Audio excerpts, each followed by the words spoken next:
Hello student, आप सभी का एक बार फिर से स्वागत है आपका अपना यूट्यूब चैनल द प्लेटफॉर्म 1.0 में।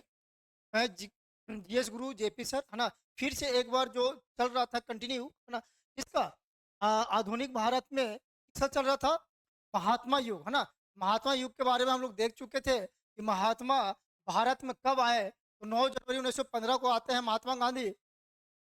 और उसके बाद दक्षिण अफ्रीका में दक्षिण अफ्रीका में वो, मतलब जब वहाँ थे महात्मा गांधी, तो वहीं जब थे तो उनको सभी लोग, पूरा देश का आदमी जान चुका था महात्मा गांधी को, है ना। इसलिए अब वो नाम के मोहताज नहीं रहे। ठीक है। और बहुत बड़ा कारनामा दक्षिण अफ्रीका में कर चुके थे। जब यहाँ पर लौटे तो हम लोग पढ़ चुके थे। किसका पढ़े थे? हम लोग ये पढ़े, चंपारण आंदोलन के बारे में पढ़े। जो चंपारण आंदोलन कृषि आंदोलन था, है ना। चंपारण आंदोलन कृषि आंदोलन था। चंपारण आने का न्योता कौन दिया था बताइए? चंपारण आने का जो न्योता दिया था, यहाँ के बिहार के ही, है ना, बिहार के पुत्र थे। वो क्या नाम था उनका? राजकुमार शुक्ल। क्या नाम था? राजकुमार शुक्ल था। और राजकुमार शुक्ल जी ही क्या, कहाँ पर मिलते हैं? आपका लखनऊ अधिवेशन के समय में मिलते हैं। ठीक है। लखनऊ, और इनको मिलाने का काम कौन करता है? तो गणेश शंकर विद्यार्थी, है ना। गणेश शंकर विद्यार्थी जी, क्योंकि इनसे बार बार वहां पर जाके बोलते थे कि देखिए मेरा पश्चिम चंपारण में किसानों का क्या हाल है। बार बार ये जाके बात बोलते थे, और ये बार बार जो रिपीट करते थे तो उनके दिमागों में भी ये बात चल रहा था। उसी टाइम जो था क्या, महात्मा गांधी पहुंचे हुए थे लखनऊ में। और गणेश शंकर विद्यार्थी बोले कि आपको चलिए हम एक किन से, तो महात्मा गांधी आए हुए हैं, उनसे हम आपको मिलवाते हैं। राजकुमार शुक्ल बहुत खुश हुए। और उसी समय एक अधिवेशन होने वाला था कांग्रेस का, है ना, लखनऊ में।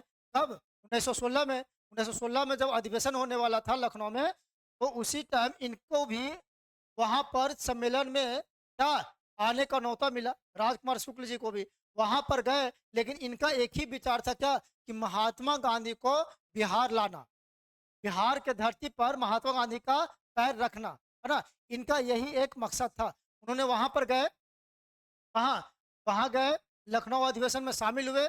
उसमें महात्मा गांधी से मिले, और महात्मा गांधी से जब मिले तो क्या, वहां पर सभी बातों की चर्चा किए कि देखिए मेरे किसानों के साथ कितना अन्याय हो रहा है ना। उसके बाद महात्मा गांधी बिहार बिहार जो है कि आने के लिए राजी हो जाते हैं।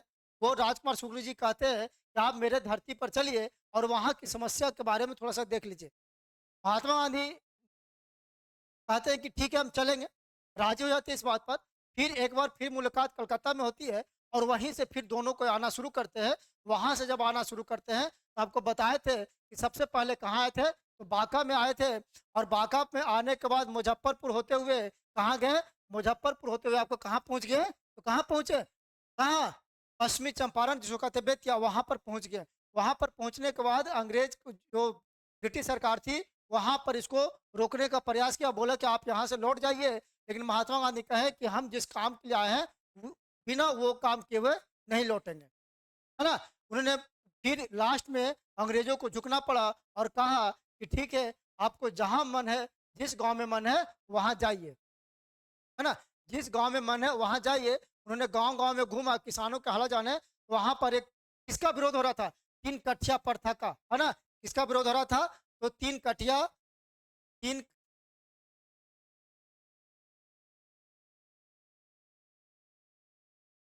तीन कठिया, है ना, तीन कठिया का विरोध हो रहा था। यानी कि 3/20। ठीक है। 3/20 भाग, है ना। 3/20। तीन कठिया प्रथा जो था, है ना, ये किससे संबंधित था? तो नील, है ना, नील से संबंधित, नील आंदोलन सेक्टर से संबंधित था, है ना। एक तरह से क्या था? नील से संबंधित था। यहाँ पर कहिए कि नील को क्या करता था? उपजाने के लिए बोलता था। और उस नील को जब किसान लोग उगाते थे, वहां पर भूमि क्या होता था? मरुभूमि होता था। यानी कि उस जमीन पर दोबारा कोई फसल नहीं होता था, है ना। इसी तरह से उसकी पूरी खेती क्या होती थी?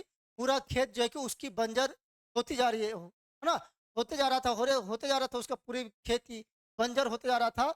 लेकिन उसी स्थिति में जर्मन में जो है कि उस समय क्या होता है, जर्मन में देखिएगा कि जर्मन में उस समय केमिकल जो रंग होता है उसकी खोज हो जाती है ना। केमिकल रंग की खोज हो जाती है। और जब केमिकल रंग की खोज होती है तो इसका डिमांड भी क्या होता है? यहाँ के किसानों से डिमांड क्या होता है? कम जाता है ना, यहाँ ये किसानों से डिमांड कम है क्योंकि अब ये इसका रंग का कोई वैल्यू नहीं रहा।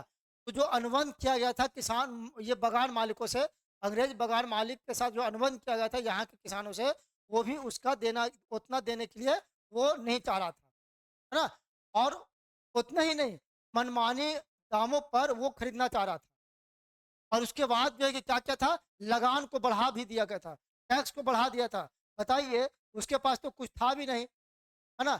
जो अनुबंध किया गया था वो भी पैसा नहीं मिल रहा था। बस इसी का विरोध हो रहा था और इसी विरोध के चक्कर में महात्मा गांधी आते हैं, ये बातों को सुनते हैं, कहते हैं कि ये तो बहुत गलत बात है, जो लगान वसूला गया है ना? अवैध रूप से, उसका 25% किसानों को लौटाया जाए, है ना? इसके लिए हम बताए थे एग्रेरियन कमेटी का भी गठन किया गया था, है ना? उसके सुझाव पर ही क्या हुआ, एक 25% लौटाने और वो सफल भी हुआ। 25% अवैध वसूली का 25% किसानों को लौटाया गया, है ना? कितना? तो 25% लौटाया गया। ठीक है? उसके बाद आता है खेड़ा आंदोलन, है ना? खेड़ा आंदोलन भी एक तरह से कि क्या था? किसान आंदोलन ही था, है ना? किसान आंदोलन ही था खेड़ा आंदोलन। खेड़ा कहाँ था? गुजरात में। खेड़ा कहाँ था? गुजरात में। एक तरह से किसान आंदोलन ही था क्योंकि वहाँ पर मतलब सुखाड़ आने के बावजूद भी, है ना? खेत मतलब क्या फसल नहीं उगा था, पूरा जो है कि सुखाड़ आ गया था, उसके बावजूद भी माल गुजारी क्या था, बढ़ा दिया था। जब माल गुजारी बढ़ा दिया था तो इसका विरोध होना शुरू किया।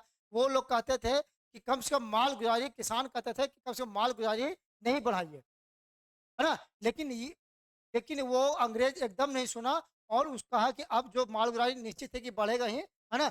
बढ़े हुए दाम पर ही मालगाड़ी को आपको देना पड़ेगा। इसके लिए महात्मा गांधी वहाँ पर आते हैं, कहते हैं ये बहुत गलत बात है, लेकिन इसका विरोध होता है। महात्मा गांधी को वहाँ पर जो भी, तो महात्मा गांधी जब वहाँ पर आते हैं तो संघर्ष और तेज हो जाता है। इस संघर्ष को देखते हुए अंग्रेज क्या होते हैं, व्याकुल हो जाते हैं। जब अंग्रेज व्याकुल हो जाते हैं तो अंग्रेज को महात्मा गांधी के सामने क्या होता है, झुकना पड़ता है। और महात्मा गांधी कहते हैं कि इनका जो, है ना, जो जो मालगुजारी बढ़ाया गया है उस मालगुजारी को क्या किया जाए, खत्म कर दिया जाए, है ना? सभी से लगान न वसूल किया जाए। तो इस पर राजी हो गया। और लेकिन एक चीज इसमें शर्त रखा गया कि जो संभव, जिससे संभव है देना, वो क्या, वो दे सकता है मालगुजारी। तो महात्मा गांधी कहे कि ठीक है, हम इसका बात रखते हैं प्रस्ताव। और महात्मा गांधी सभी किसानों को कहें कि जो देने में समर्थ है ना, वो मालगुजारी अंग्रेजों को दे। और जो देने में समर्थ नहीं है वो जबरदस्ती अगर अंग्रेज मांगता है तो देने की अब जरूरत नहीं है ना? ये भी एक तरह से एक सफल आंदोलन था। महात्मा गांधी क्या था, एक सफल आंदोलन था। ठीक है? तो खेड़ा आंदोलन भी कहेगा तो खेड़ा आंदोलन भी एक किसान आंदोलन ही था। ठीक है? क्लियर हो गया? अहमदाबाद मिल आंदोलन उसके बाद पढ़े थे, तो अहमदाबाद मिल आंदोलन जो था, है ना, कैसा आंदोलन था, मिल का आंदोलन था ना, जो लोग कारखानों में काम करते थे, है ना, उसका आंदोलन था। उसके द्वारा क्यों, क्योंकि जब प्लेग वहां पर एक बीमारी आई थी तो उसके बावजूद भी, है ना, उस क्या हुआ, प्लेग बीमारी का आने के बावजूद क्या गया, प्लेग बोनस देने के लिए मना कर दिया गया। बोला कि हम बोनस नहीं देंगे। जबकि यहाँ के जो जो उसमें काम करते थे वो बोनस लेने के लिए तब बोलते हमको बोनस चाहिए ही चाहिए, है ना? क्या कहते हैं, हमको बोनस चाहिए चाहिए, लेकिन वो देने के लिए मना कर रहा था। बोलेगा ऐसे काम नहीं चलेगा, है ना? उसके पहले भी देखिएगा 1914 ईस्वी में क्या था, प्रथम विश्व युद्ध हुआ था। उससे भी लोग क्या था, महंगाई दर से के चपेट में आ चुका था। और इधर बोनस भी हटा हटा दीजिएगा तो लोग कहाँ से खाएगा, खा पाएगा लोग, नहीं खा पाएगा। इसके लिए इस पर भी कौन सा, महात्मा गांधी आते हैं यहाँ पर अहमदाबाद आंदोलन में। और यहाँ पर आते हैं तो संघर्ष को और तेज कर देते हैं। और तेज करने के बाद कहते हैं कि इनको क्या, इनको बोनस दिया जाए। इसके लिए एक कमेटी का गठन भी होता है। लेकिन कमेटी जो कहती है, क्या कहती है, कमेटी कहती है ना, कमेटी नहीं, एक ट्रिब्यूनल का गठन होता है ना, ट्रिब्यूनल कहिए उसको। एक ट्रिब्यूनल का गठन होता है। और ट्रिब्यूनल कहती है क्या कि इसमें, है ना, जो पहले वो कहता है 20% दिया जाएगा। लेकिन मतलब जो कंपनी का जो था, वो कंपनी कर रही थी, मतलब मिल मालिक कर रहा था कि हम 20% देंगे। जबकि महात्मा गांधी का डिमांड कितना था, यानी कि वहाँ के मजदूरों का डिमांड कितना था, 35% कम से कम दिया जाए। लेकिन वहाँ का जो क्या था, क्या कर रहा था, मिल के मालिक क्या कर रहे थे कि हम 20% ही देंगे। तब ट्रिब्यूनल का गठन होता है। और वो ट्रिब्यूनल कहती है कि नहीं, यहाँ के जो मजदूर है उसको 35% दिया जाएगा बोनस के रूप में। तो वही हम लोग क्या पढ़े कि अब जो है कि 35% उनको बोनस दे दिया गया। और यहीं पर देखिएगा, जब बात महात्मा गांधी की नहीं मानी जा रही थी तो क्या किया, जब बात नहीं मानी जा रही थी तो इस समय क्या किया, वो भूख हड़ताल पर बैठ गए। तो सबसे पहली बार जो भूख हड़ताल किए थे किस आंदोलन में, तो अहमदाबाद मिल आंदोलन में ही सबसे पहली बार हड़ताल क्या, भूख हड़ताल मतलब आमरण अनशन पर बैठ गए थे। जब तक मेरी बात नहीं माना जाएगा, जब तक हम अपना भूख हड़ताल नहीं तोड़ेंगे, है ना। तो अंग्रेज भी डर गया कि अगर ये एक वृद्ध आदमी को कुछ हो गया, है ना, ऐसे आदमी को कुछ हो जाता है जो पूरा दुनिया जानती है, तो मेरे ऊपर क्या होगा, पूरा दुनिया टूट पड़ेगी। इसलिए इस आदमी को कुछ नहीं होना चाहिए। इसलिए इस आदमी को क्या किया, इस आदमी की बात को मानना पड़ा। इस आदमी के बात को क्या करना पड़ा, मानना पड़ा। तो यह बात को आदमी मानना पड़ा और 35% बोनस के रूप में उसको क्या, मजदूरों को 35% बोनस मिला। ठीक है, समझ में आया। तो यहाँ तक सभी बात जो जो पहले हम लोग पढ़ चुके थे, उन सभी बातों को क्या किए, हमने पूरा दोहरा दिए एक बार में, है ना।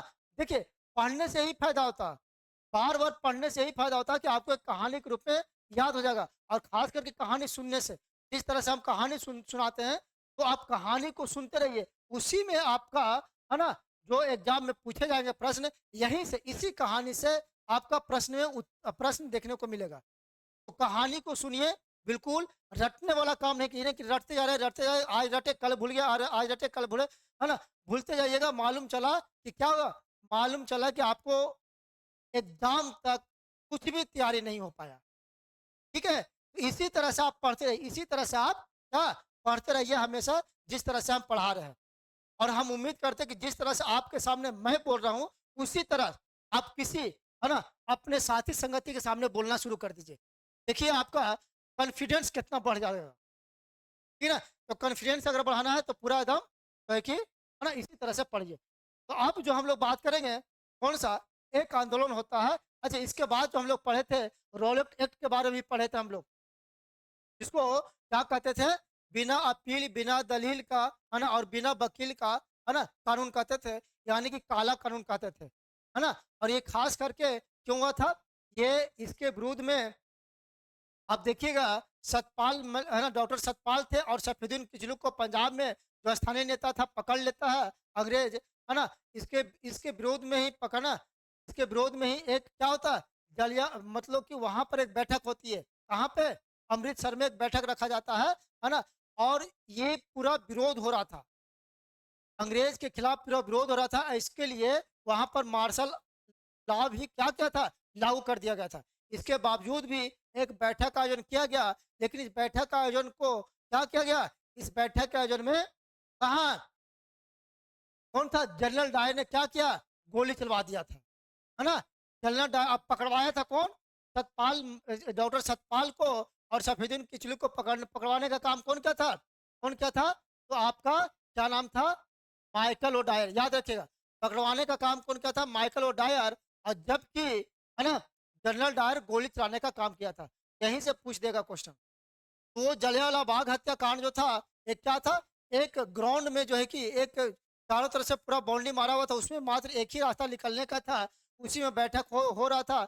इस कानून के विरोध में, टॉयलेट एक्ट के विरोध में कब पास हुआ था, 19 मार्च 19 को पारित हुआ था। और 13 अप्रैल 1919 को इसके विरोध में क्या हो रहा था, बैठक हो रहा था। और इसी दिन 13 अप्रैल 1919 को ही क्या हुआ, जनरल डायर ने गोली चलवा दिया। और जब जनरल डायर ने गोली चलाया, मतलब कि अंधाधुंध फायरिंग कर दिया, है ना। पूरा जितने लोग शामिल थे अधिकतर लोग उसमें मारे गए। ऐसे सरकारी डाटा के अनुसार कहता है 1,000 लोग मारे गए, लेकिन उसमें पूरे लोग जो लमसम है उसमें बचे नहीं। एक ही गेट ही था और गेट पर खड़ा होकर धुकना शुरू कर दिया था, है ना। समझ आ रहा ना बात को।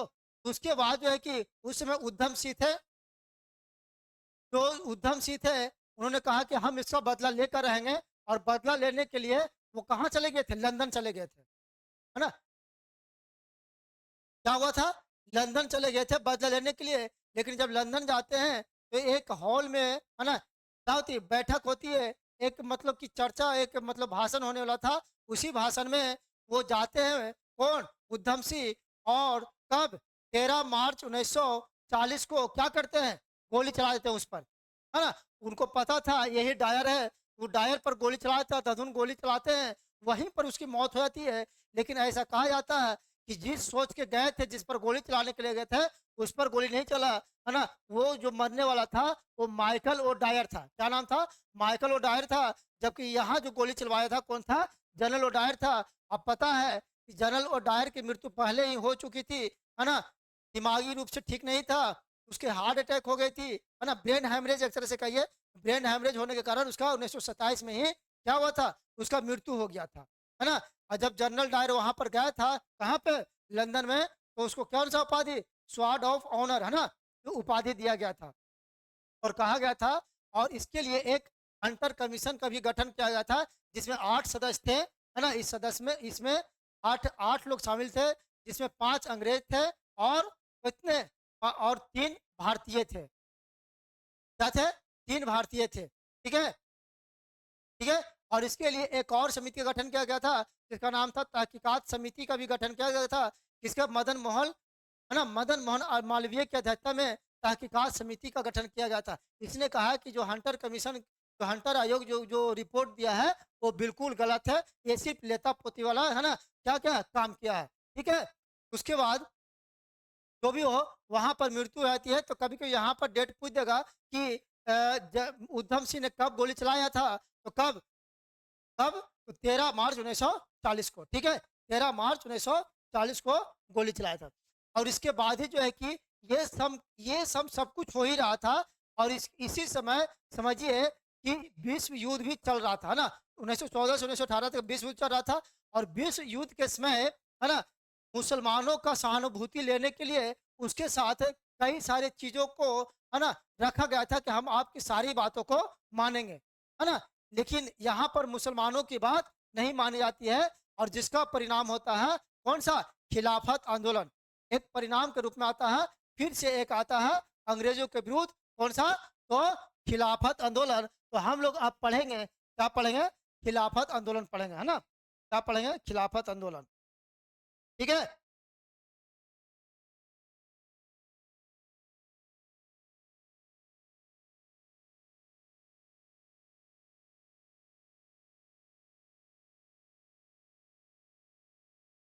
क्या पढ़ेंगे? हम लोग खिलाफत आंदोलन को शुरू करने वाले हैं। देखिए, पूरा कहानी हम पिछले वाला पूरा बैक कर दिए और खिलाफत आंदोलन के बारे में पढ़ रहे हैं। इसका मतलब खिलाफत आंदोलन क्यों उत्पन्न हुआ, है ना, खिलाफत आंदोलन क्यों शुरू हुआ, इसके बारे में आप समझ सकते हैं। क्योंकि इसके पहले रॉलेट एक्ट भी आग, है ना, विरोध हो चुका था। बहुत सारा ऐसा अंग्रेजों के साथ विरोध हुआ था, है ना। और इसी का और प्रथम विश्व युद्ध भी चल रहा था। और क्या मुसलमानों को सहानुभूति प्राप्त करने के लिए मुसलमानों के साथ बहुत सारे संधि कर चुका था। लेकिन वो संधि होता नहीं है पूरा। और इसके खिलाफ ही जो है कि, है ना, अंग्रेजों के खिलाफ मुसलमानों ने बिगुल फूंका है। क्या नाम है उसका? खिलाफत आंदोलन। तो खिलाफत आंदोलन का, है ना, कारण समझेंगे कि क्या इसके कारण थे। ठीक है, तो क्या इसके कारण थे? कारण समझेंगे क्या इसके कारण थे। तो कारण में कई कारण आपको देखने को मिलेगा।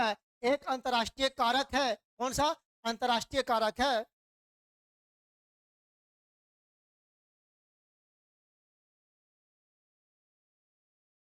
अंतर्राष्ट्रीय अंतर्राष्ट्रीय कारक में आपको दिखाई देगा सेवर्स की संधि। क्या? सेवर्स की संधि। जो सेवर्स की संधि क्या कहता है? कहता है तुर्की के खलीफा का अपमान, क्या क्या के साथ अपमानजनक व्यवहार, है ना। यहाँ पर सेवर्स की संधि को क्या क्या, जो सेवर्स की संधि हुआ था, कब हुआ था, है ना, बताइए सेवर्स की संधि कब हुई थी? बताइए आप लोग, है ना। सेवर्स की संधि कब हुआ था?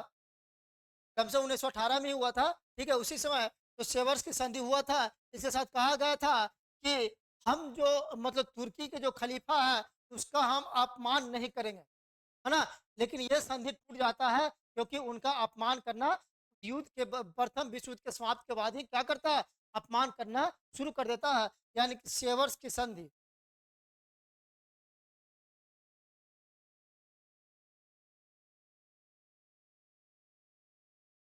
सेवर्स की संधि, है ना। सेवर्स की संधि में क्या बोला जाता है? तुर्की के खलीफा के साथ अपमानजनक व्यवहार।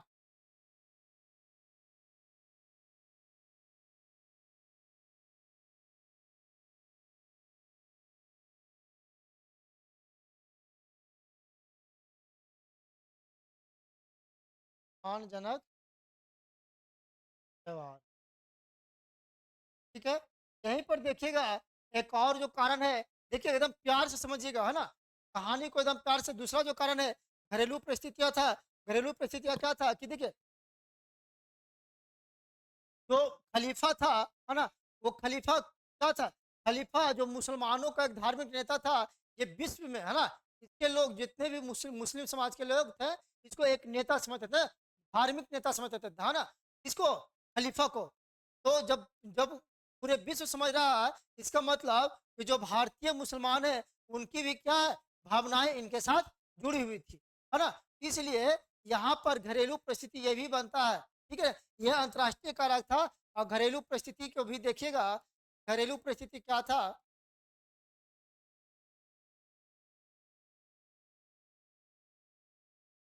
घरेलू परिस्थिति क्या था? क्या था बताइए? खलीफा मुसलमानों का क्या था? धार्मिक नेता था, है ना? खलीफा क्या था? मुसलमानों का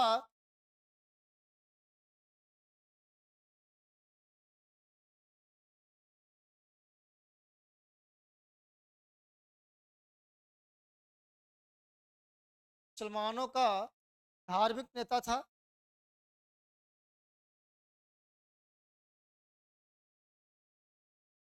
लेकिन ये धार्मिक नेता थे, इसीलिए यहाँ पर भारतीयों की क्या थी? भावनाएँ जुड़ी हुई थी। भारतीयों का भावनाएँ क्या थी? इनके साथ जुड़ी हुई थी।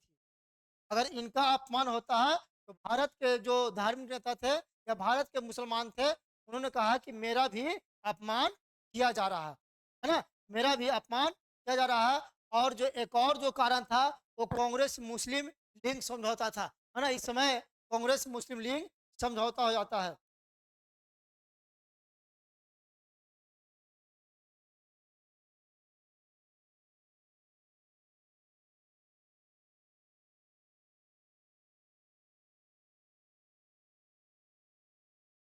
कांग्रेस मुस्लिम लीग समझौता, ये भी एक कारण बनता। समझ में आ रहा है क्या क्या कारण है?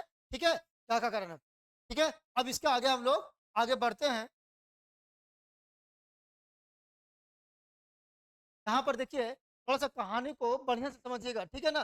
तो हम लोग समझ लिए कि क्या क्या कारण था, है ना? क्या क्या कारण था, वो क्या कर सकते हैं, उसको आप लोग, है ना, उसको क्या कर सकते हैं, जो बोले हैं ना, वही चीज को आप लिख लीजिए कीजिए। जो हम बता रहे हैं उसी चीज को क्या करना है, लिखना है, कॉपी में लिखना है। ठीक है ना? तो अपना एक नोट्स जब बन जाएगा तो लगेगा पढ़ने में ये बहुत इजी लगेगा। पढ़ने में क्या होगा, बहुत इजी लगेगा। जैसे ही अपना नोट्स निकालेगा, तुरंत कहानी दिमाग में आ जाएगा। ठीक है? ठीक है? तो इसी समय देखिएगा कि जब प्रथम विश्व युद्ध चल रहा था, तो इसमें जो प्रथम विश्व युद्ध में तुर्की और जर्मनी जर्मनी जो था, कौन, तुर्की और जर्मनी,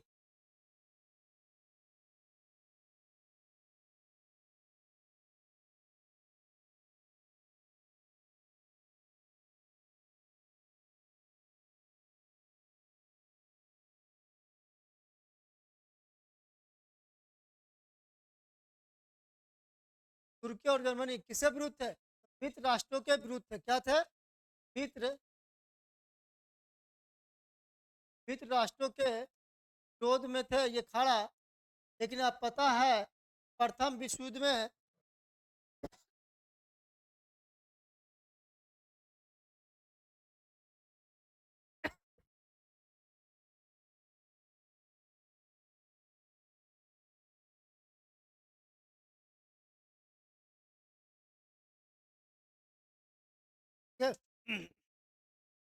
तो देखिएगा कि मित्र राष्ट्रों के विरोध जो जब खड़ा था, इसमें पता है कि मित्र राष्ट्र, इसमें क्या होते हैं, मित्र राष्ट्रों की जीत होती है।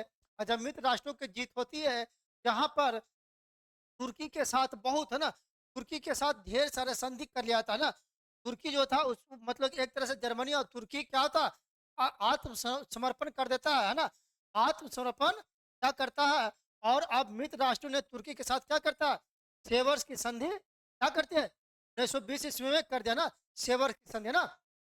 अब यहाँ पर सेवर्स की संधि,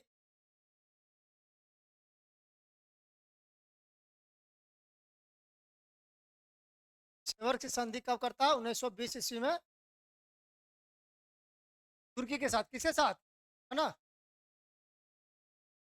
के साथ, है ना, कौन करता है, अंग्रेज, है ना, तुर्की के साथ सेवर की संधि करता है।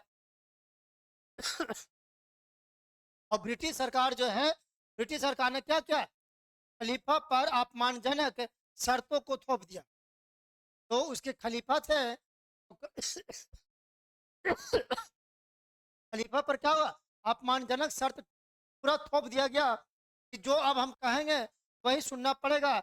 और इसी दौरान क्या होता है कि ब्रिटिश सरकार जो होता है मुस्लिमों का समर्थन प्राप्त करने के लिए क्या करता है, तुर्की के खलीफा के प्रति सम्मानजनक व्यवहार जो किया था, है ना, जो वादा किया था, वो सब क्या हुआ, खत्म हो गया। क्या हुआ, वो सभी वादे खत्म हो गए।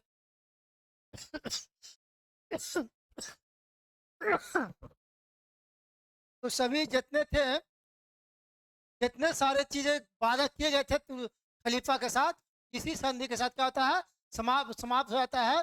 और खलीफा के ऊपर ढेर सारे, है ना, बिना मतलब वाले चीजें, शर्तें जो होता है क्या करता है, सौंप दिया जाता है। और जो ब्रिटिश, जो जिस तरह से ब्रिटिश का व्यवहार चेंज हुआ, है ना, इससे भारतीय मुस्लिम क्या थे, खुश नहीं थे, है ना, इससे क्या थे, भारतीय मुस्लिम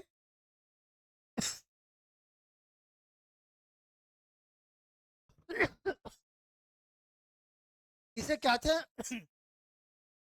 इससे क्या थे, भारतीय मुस्लिम खुश नहीं थे। और जब भारतीय मुस्लिम खुश नहीं थे, और इसी समय भारत में इसका गांधी जी का आगमन हो चुका था, है ना, गांधी जी यहीं पर थे।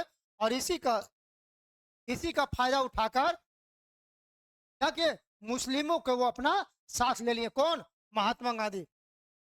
और यहीं से एक आंदोलन की शुरू होती है, इसका नाम है खिलाफत आंदोलन। इसकी तीन प्रमुख मांगे थी, खिलाफत आंदोलन की तीन प्रमुख मांगे थी, कौन कौन था, देख लीजिए।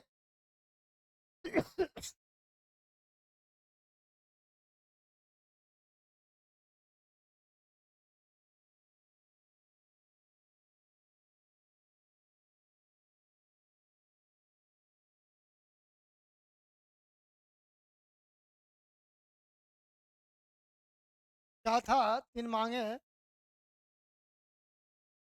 बताइए, तीन मांगे क्या क्या थी।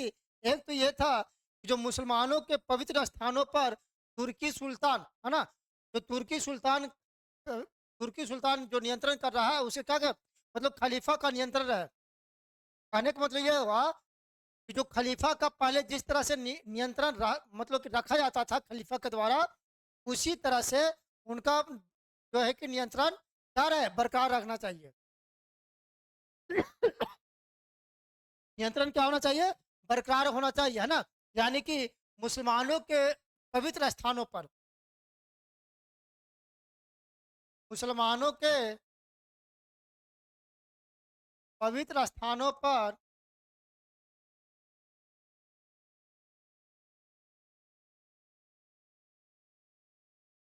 मुसलमानों के पवित्र स्थानों पर क्या होना चाहिए, तुर्की के खलीफा, है ना, तुर्की के सुल्तान खलीफा का क्या होना चाहिए, नियंत्रण होना चाहिए। तुर्की के सुल्तान खलीफा का नियंत्रण होना चाहिए, नियंत्रण होना चाहिए। दूसरा क्या कहता है, दूसरा ये मांग था, दूसरा क्या मांग था कि खलीफा के अधीन, दूसरा क्या मांग था कि खलीफा का दिन इतना भूभाग हो कि वह इस्लाम, है ना, क्या है, इस्लाम की रक्षा कर सके ना, यानी खलीफा के पास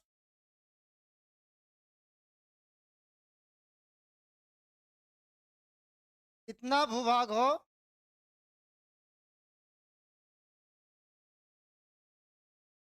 कि वह इस्लाम की रक्षा कर सके,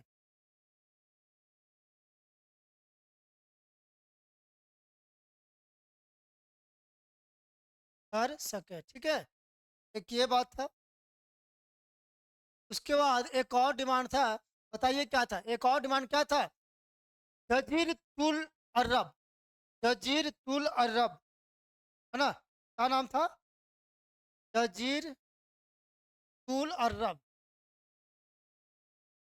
ये जजीरतुल अरब क्या था? जजीरतुल अरब था क्या? तो जजीरतुल अरब का मतलब जो भी मुस्लिम कंट्री है, जैसे अरब, सीरिया, इराक और फिलिस्तीन के। अरब, सीरिया, इराक, हम ऊपर लिखते हैं अरब, सीरिया, है ना, फिलिस्तीन, फिलिस्तीन, है ना,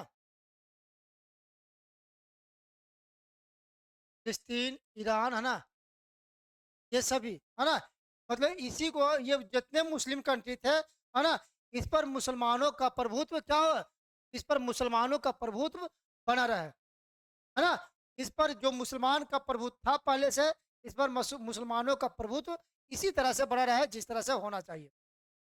और इसी के साथ ही, ये तीन मांगों के साथ ही क्या होता है, खिलाफत आंदोलन, है ना, शुरू होता है, जिसका उद्देश्य, ये तीन मांगे थी, जिसका उद्देश्य क्या है ना, जिसका उद्देश्य देखिए,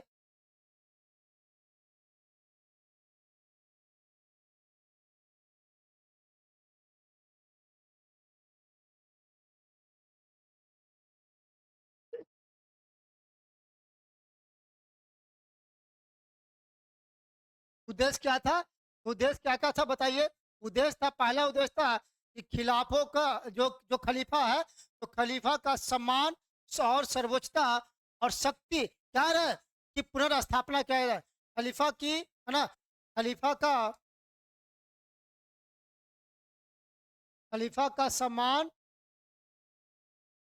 सम्मान और क्या,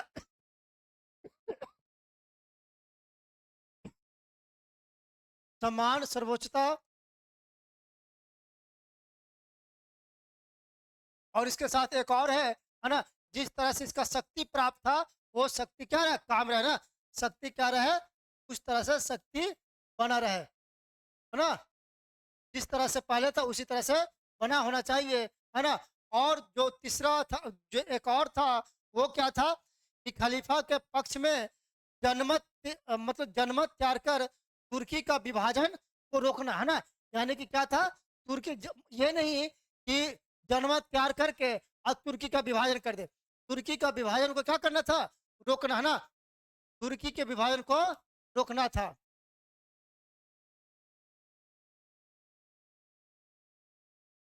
विभाजन को रोकना, ठीक है, तुर्की के विभाजन को रोकना था।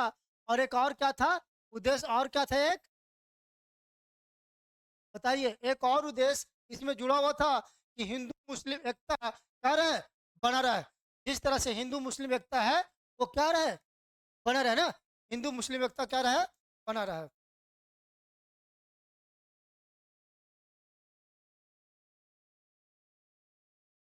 एकता, मेरा बात को, तो ये उद्देश्य के साथ, है ना, कि जिस तरह से पहले थे, उसी उद्देश्य के साथ हम लोग फिर से, है ना, क्योंकि अंग्रेज क्या करता था, अंग्रेज का कहना था, यहाँ पर फूट डालो और राज करो की बात करता था, यानी कि हिंदू मुस्लिम से लड़ा दो, हिंदू में भी जो एससी है ना, कैटेगरी के हैं, है ना, उच्च कोटि वर्ग के हैं, उसको लड़ा दो, इसी तरह से वो राज करना चाहता था, ठीक है।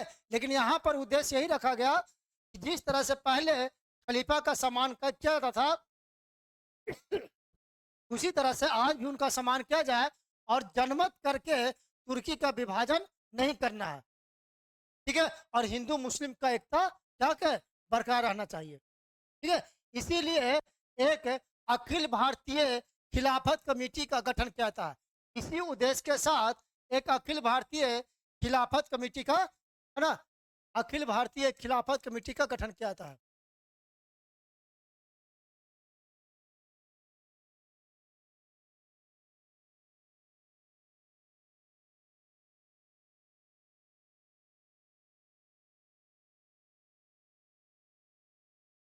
ठीक है। ये गठन, ये अखिल भारतीय खिलाफत कमेटी गठन कब किया था, तो याद रखिएगा, सितंबर 1919, कम से कम 1919 तो याद रखिएगा ना, कब, 1919 को, है ना? हम लिख देते हैं सितंबर 1919, ठीक है? तो सितंबर 1919 को अखिल भारतीय खिलाफत कमेटी का गठन कहता है और इससे जो संबंधित व्यक्ति थे, कौन-कौन थे? इससे संबंधित व्यक्ति को याद रखना ज़रूरी है, ठीक है? इससे संबंधित व्यक्ति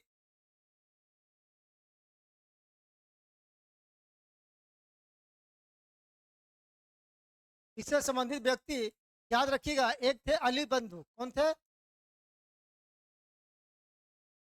अली बंधु में कौन-कौन आते थे? अली अली बंधु में मोहम्मद अली और एक और नाम था क्या? शौकत अली, कौन थे? मोहम्मद अली, मोहम्मद अली और क्या नाम था? शौकत अली, है ना? मोहम्मद अली और शौकत अली। ठीक है? मोहम्मद अली, शौकत अली और नाम था अबुल कलाम, क्या नाम था? अबुल कलाम आज़ाद थे, है ना? और कौन था? हज़रत मोहानी थे, अबुल कलाम आज़ाद थे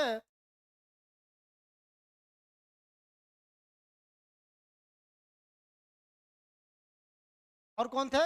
हज़रत मोहानी जी थे, है ना?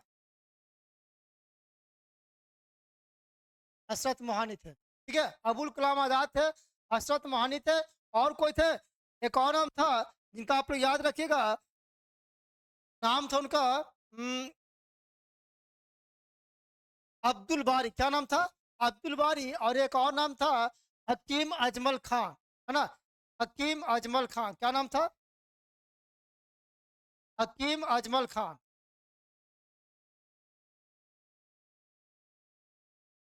हकीम अजमल खां, है ना? और क्या था? अब्दुल बारी, अब्दुल बारी, ठीक है? इसमें से याद रखिएगा नाम, सबसे अली बंधु याद रखिएगा, अबुल कलाम आज़ाद रखिएगा, है ना? हज़रत मोहम्मद, ये सब के नाम पूछे जाते हैं, है ना? किसे? अखिल भारतीय खिलाफत कमेटी से संबंधित थे और फिर अखिल भारतीय खिलाफत दिवस के रूप में मनाया गया, कब? तो अखिल भारतीय खिलाफत दिवस 17 अक्टूबर 1919 को, अखिल भारतीय खिलाफत दिवस, ये भी याद रखिएगा कि अखिल भारतीय खिलाफत दिवस,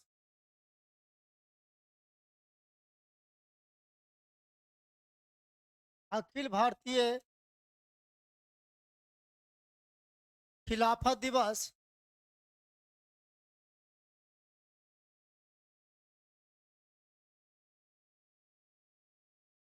कब मनाया था? 17 अक्टूबर, कब? 17 अक्टूबर 1919 को, कब? 17 अक्टूबर 1919। ये सब फैक्ट चीज होता है, ये सब डायरेक्ट पूछ लिया जाएगा आपसे कि अखिल भारतीय खिलाफत दिवस कब मनाया था, तो कब मनाया गया? तो 17 अक्टूबर 1919 को। और इसी समय देखिएगा, इसी के खिलाफ, है ना, यानी कि नवंबर 1919 की एक डेट है, उस समय खिलाफत सम्मेलन आयोजन किया था ना, खिलाफत सम्मेलन का आयोजन था, तो खिलाफत सम्मेलन,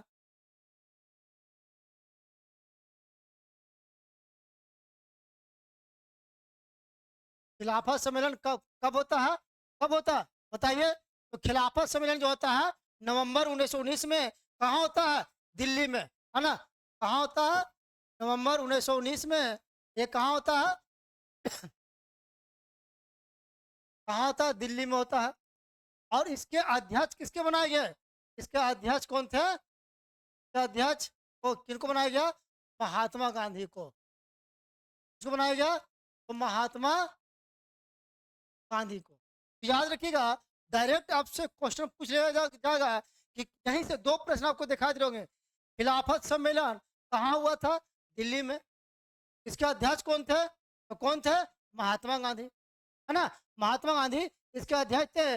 और खिलाफत कमेटी की इलाहाबाद बैठक, है ना, हुआ था कब? खिलाफत कमेटी की जो इलाहाबाद में बैठक हुआ था, है ना, एक ये भी रखिएगा डेट याद। खिलाफत कमेटी, खिलाफत कमेटी की इलाहाबाद में बैठक हुआ था, इलाहाबाद में बैठक हुआ था। और ये बैठक कब हुआ था? ये बैठक कब हुआ था? ये जो खिलाफत ये हुआ था आपका जून 1920 में। कब हुआ था? तो जून 1920 में हुआ था ना, जून 1920 में हुआ था। और इसी जून 1920 में जब हुआ था, इसी में क्या लिया? एक निर्णय लिया गया था किसका? असहयोग आंदोलन का। किसका निर्णय लिया गया था? तो असहयोग आंदोलन का इस समय क्या लिया गया था निर्णय? असहयोग आंदोलन का निर्णय लिया गया था।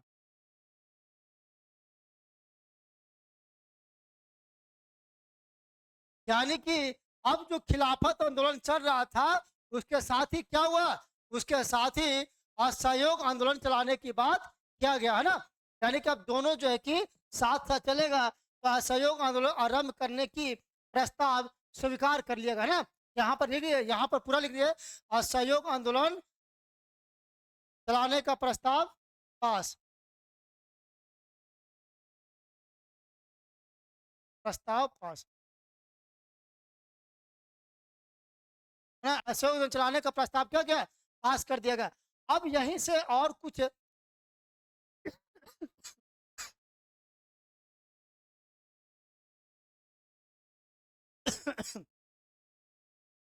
जब यहीं से जब शुरू ये असहयोग आंदोलन शुरू हो जाता है ना।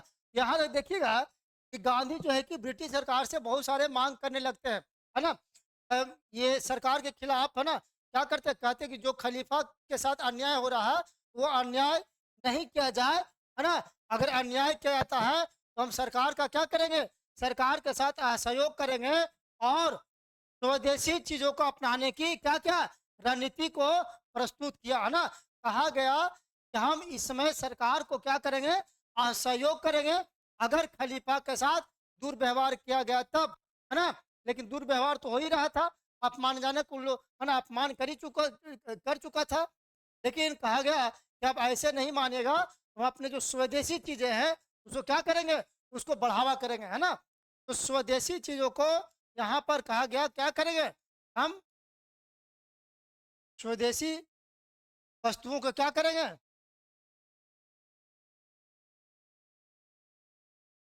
ना, बढ़ावा देंगे। ठीक है, स्वदेशी वस्तुओं को क्या करेंगे? बढ़ावा देंगे। ठीक है, लेकिन इसके साथ ही जब असहयोग आंदोलन चल रहा था तो इस समय खिलाफत आंदोलन क्या हुआ? दोनों जब एक साथ चल रहा था ना तो चलते चलते क्या हुआ कि कुछ दिन के बाद असहयोग आंदोलन जो है कि क्या हुआ? उसका प्रभाव ज्यादा बढ़ जाता है। असहयोग आंदोलन का प्रभाव क्या होता है? बहुत ज्यादा बढ़ जाता है, जिसके कारण खिलाफत आंदोलन क्या होता है? खिलाफत आंदोलन क्या होता है? नीचे दब जाता है। अब जब खिलाफत आंदोलन दब जाता है इसका मतलब कि अब खिलाफत आंदोलन समाप्त की ओर जा रहा है और असहयोग आंदोलन क्या होता है? आगे बढ़ जाता है। यानी कि कुछ दिनों तक खिलाफत आंदोलन और असहयोग आंदोलन दोनों साथ साथ चलते तो हैं, है ना। दोनों साथ साथ चलते हैं, लेकिन कुछ दिनों के बाद क्या होता है? वो खिलाफत आंदोलन आंदोलन नीचे दब जाता है असहयोग आंदोलन के नीचे, है ना। यानी कि पतन की शुरुआत यहीं से मानी जाती है। पतन की शुरुआत क्या है? असहयोग आंदोलन शुरू होते के साथ ही क्या एक तरीका से खिलाफत आंदोलन का पतन भी समझा जाता है। ठीक है, ठीक है ना। ठीक है, चलिए, समझ में आ रहा है बिल्कुल?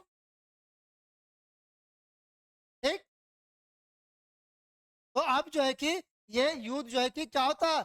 समाप्त के कगार पर पहुंच जाता है और अंग्रेज क्या करता है? ये क्या करता है? इसको गैर मतलब इसके जो नेता थे उसको क्या करता है? उसको उसको गैर नेता को मतलब इसमें जो भी नेता थे उसको गिरफ्तार कर लिया जाता है और इस संस्था को क्या करता है? अवैध घोषित कर दिया जाता है ना। एक खिलाफत आंदोलन जो चल रहा था वो ब्रिटिश सरकार ने इसको दमन कर देता है और इसको गैर कानूनी संस्था क्या करता है? घोषित कर देता है। इसको जो खिलाफत आंदोलन चलाने के लिए संस्था बनाया गया था, कौन सा? कौन सा? अखिल भारतीय खिलाफत कमेटी का जो गठन किया गया था, है ना।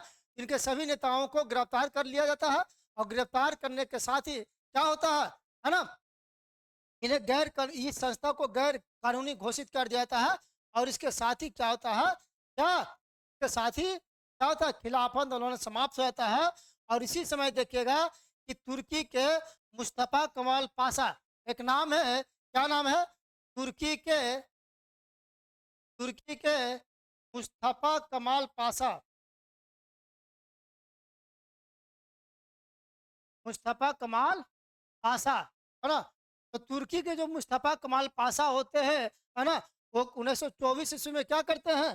खलीफा के पद को समाप्त करने की घोषणा कर देता है ना? तब ये डेट याद रखिए, बहुत बार डेट पूछा। तो खलीफा के पद को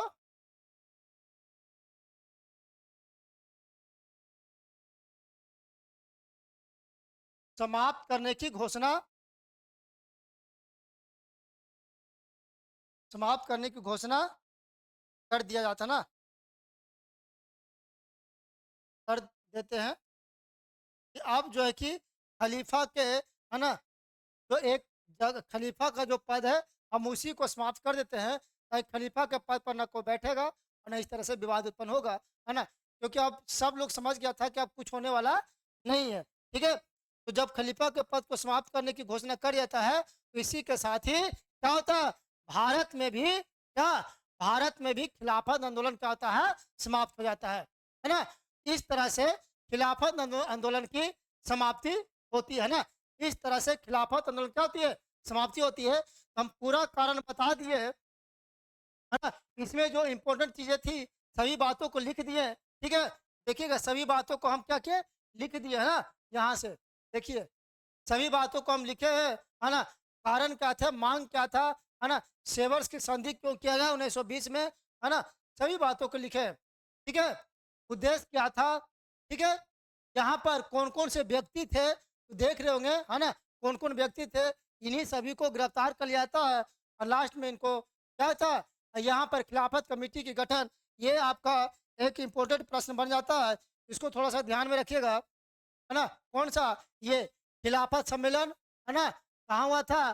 तो दिल्ली में, है ना? इसके अध्यक्ष कौन के थे? महात्मा गांधी। कौन के थे? महात्मा गांधी, ठीक है? ये चीज़ और ये भी याद रखिएगा, है ना? ये, ठीक है? समझ में आ रहा बात को? है ना? ये तो निश्चित याद रखिए, ये पूरा इम्पोर्टेंट है, ठीक है? ये प्रश्न कई बार पूछे गए हैं। एक और इसमें याद रखिएगा, कौन-सा? ये डेट आपको याद रखना है कि खलीफा के पद को कब समाप्त किया गया? तो खलीफा के पद को कब समाप्त किया गया? 1924 में। कब? खलीफा के पद को 1924 में समाप्त कर दिया, ठीक है? इसके बाद जो हम लोग पढ़ेंगे, इसके बाद जो हम लोग पढ़ेंगे, खलीफा आंदोलन पढ़ लिए, सॉरी, खिलाफत आंदोलन पढ़ लिए। अब खिलाफत आंदोलन अब समाप्त हो गया, है ना? भारत में भी खिलाफत आंदोलन समाप्त हो चुका है। अब इसके जबकि इसका एक चीज ध्यान दीजिएगा, जब महात्मा गांधी इस समय खिलाफत आंदोलन से जुड़े, इनका विरोध भी हुआ था, है ना? मुसलमानों या कुछ यहाँ के मुसलमानों का कहना था कि आप जो है कि धर्म में मत आइए, मेरे धर्म में आने की जरूरत नहीं है, हम खुद न खुद क्या होगा, हम संभाल लेंगे। लेकिन महात्मा गांधी भी सोचे कि पहले क्या था, मुसलमान का, है ना, सहानुभूति लेना, सपोर्ट लेना जरूरी था, क्योंकि अगर ये अगर ये नहीं साथ में रहेंगे तो क्या होगा, देश का भी क्या होगा, बहुत जल्दी क्या हो जाएगा, बंटवारा हो जाएगा, है ना? तो ये नहीं चाहते थे इस तरह का, तो हिंदू मुसलमान बांटना नहीं चाहते थे, इसीलिए उनका भी इन्होंने सहयोग लिया, ताकि आगे का जो और युद्ध, है ना, अगर मतलब कि संघर्ष करना हो तो हम लोग सब मिलके करें। इसी यही सोच के, और एक एक समझिए कि इनमें मतलब कि अचानक ऐसा हो गया कि लगा कि हमको कुछ मिल रहा है ना, कुछ मिल रहा, कुछ बहुत बड़ा चीज मिल रहा, और उस बड़ा चीज को छोड़ना नहीं चाहते थे, क्योंकि इस समय हिंदू मुस्लिम का बात था, एक साथ आना। तो हिंदू मुस्लिम एक साथ आना बहुत बड़ी बात होती है ना? हिंदू मुस्लिम एक साथ आना बहुत बड़ी बात होती है। इन्होंने इस चीज को, है ना, ये ऐसे मतलब कि जो आ रहे थे, इस चीज को छोड़ना नहीं चाहते थे, ठीक है? तो अब समझिए, अब इसके बाद जो हम लोग पढ़ेंगे, क्या पढ़ेंगे? इसके साथ ही हम लोग पढ़ेंगे, आगे जो पढ़ेंगे, कौन सा? असहयोग आंदोलन। हम लोग यहीं पर असहयोग आंदोलन देखे, है ना? इसी को हम लोग असहयोग आंदोलन को आगे बढ़ाएंगे ना, असहयोग आंदोलन को आगे बढ़ाएंगे और पूरा देखेंगे कि असहयोग आंदोलन कैसे कैसे जो है कि उसका पृष्ठभूमि बना, है ना? तो पृष्ठभूमि तो हम लोग देख ही चुके हैं, लेकिन और कुछ जानेंगे इसके बारे में, पृष्ठभूमि कैसे तैयार हुआ और फिर उसके बाद असहयोग आंदोलन कैसे समाप्त होता है। कैसे शुरू होती है, किसी चीज़ के बारे में कैसे शुरू होती है ना? क्यों शुरू होती है और क्यों खत्म होती है, इसके बारे में जानना बहुत ज़रूरी है। तो चलिए हम लोग नेक्स्ट क्लास में मिलते हैं। इसी के साथ ही असहयोग आंदोलन के साथ हम लोग मिलेंगे, ठीक है? तो थैंक यू। बस इसी तरह से लगे रहिए, ठीक है?